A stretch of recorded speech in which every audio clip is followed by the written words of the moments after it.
Okay, hi. My name is Mattson. Thanks for having me and for the chance to talk about some of our work on recognizing acoustic events. So there's lots of different uses for acoustic event recognition, and there's lots of approaches out there. Most seem to borrow architectures and methods from the visual object recognition literature, which usually assumes a fixed size input. For audio, this usually means chunking the input into fixed size spectrograms and then averaging over the network outputs or representations across time windows. And this has been quite successful. But we wondered if a more integrated treatment of variable duration audio within the network could be beneficial. Since this is often the case, audio files can have different durations and things like this. And of course, others have pointed this issue out and have studied it in other contexts, and we are interested in trying to look at that here. Specifically, we wondered if some techniques from the speaker recognition literature might be useful. And these come from a slightly different perspective, drawing from speech recognition and language modeling.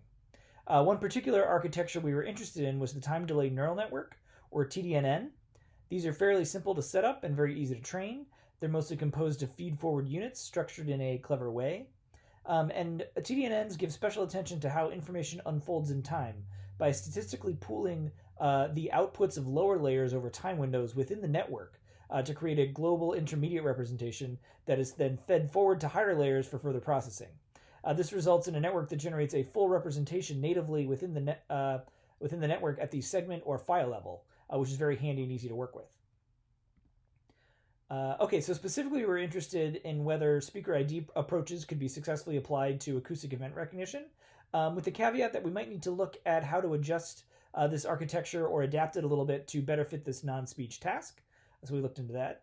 And we were also interested in applying what I think are some interesting methods for understanding what features of the sounds these networks are queuing in on or using to distinguish the classes that they're tasked with recognizing, using an approach called representational similarity analysis, which I'll talk through.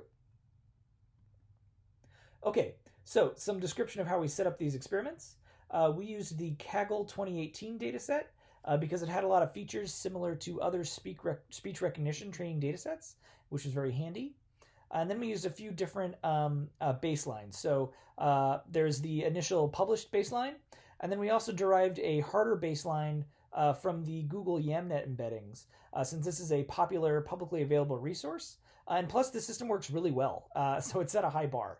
And then we implemented a network like Snyder and colleagues. And this is a popular TDNN or X-vector model, like they call it. And here's some of our results. Okay, so our initial kind of out-of-the-box TDNN models performed quite well on our validation data, regardless of the input representations they were trained on, with the exception of the MFCCs, which generally didn't perform very well.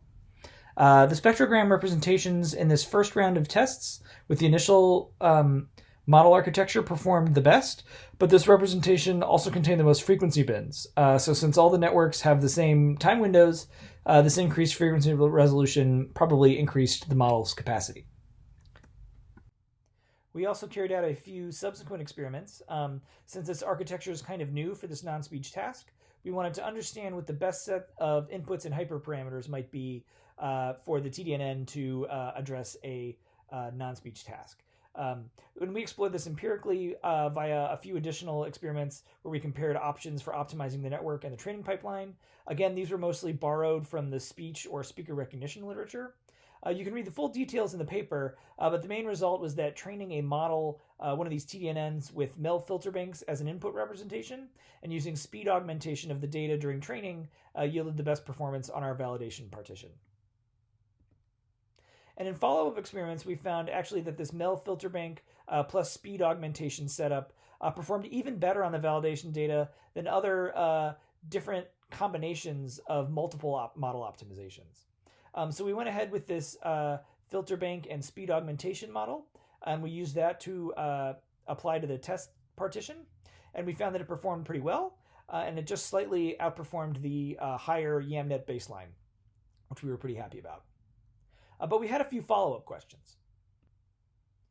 So we have this model that does quite well, but we wanted to understand what it was learning about the sounds and what features were important for how it was performing this task. When we visualized the model's embeddings, or the penultimate layer before the model's sort of output layer, we found that there was some obvious structure, particularly regarding whether or not tokens had prominent pitch information. And also the performance of our model and the YAMNet baseline were both quite high, despite operating over the audio kind of differently. So we wanted to better understand whether any differences existed in how these systems internally represented the audio examples relative to one another. And then also we wanted to understand the influence of different acoustic qualities on these models' representations. And so for this, we turned to a method that's popular in neuroscience called representational similarity analysis. In this method, you sort of probe some opaque representational space by correlating distances, or specifically dissimilarity matrices of a bunch of input probe stimuli and the system's outputs, or in our cases, the embeddings for each of those probe stimuli. So we generated a set of what we'll call network dissimilarity matrices that were the cosine distances of the network embeddings for all the stimuli in the test set. And then we generated a set of acoustic dissimilarity matrices, which were just the differences among the test stimuli along a set of salient acoustic dimensions. And so first we correlated the two network dissimilarity matrices to one another to get a sense of how lined or similar these two representational spaces were. And despite their high performance, our model and the YAMNet model were only modestly correlated, about 0.3. But interestingly, when we correlated these individual network dissimilarity matrices with each of the acoustic feature dissimilarity matrices, we found that they gave a lot of importance to a similar set of acoustic features. That is, spectral centroid, aperiodicity, and spectral variability were the most highly correlated with both the network's embedding spaces, although there were other differences, say, in their relative importance or in the importance of other features that weren't as highly correlated, which was an interesting result. And also, these features are important for human listeners when they do similar dissimilarity rating tasks, which we thought was quite interesting. Okay, so to wrap up, what did we learn? First, speaker ID-inspired architectures can perform acoustic event recognition pretty well. And with some optimization, especially speed augmentation during training and using specific input representations, they can be competitive or even slightly outperform other top systems. Also, the embedding spaces of these high-performing networks only modestly correlate with one another, but they're sensitive to similar acoustic features like aperiodicity, spectral centroid, and spectral variability.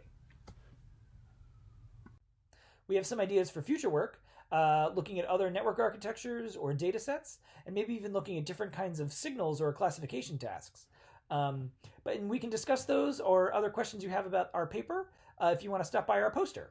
So thanks again for your time, and we look forward to maybe chatting with you more and discussing this with me or my co-author during the poster session. And thanks again.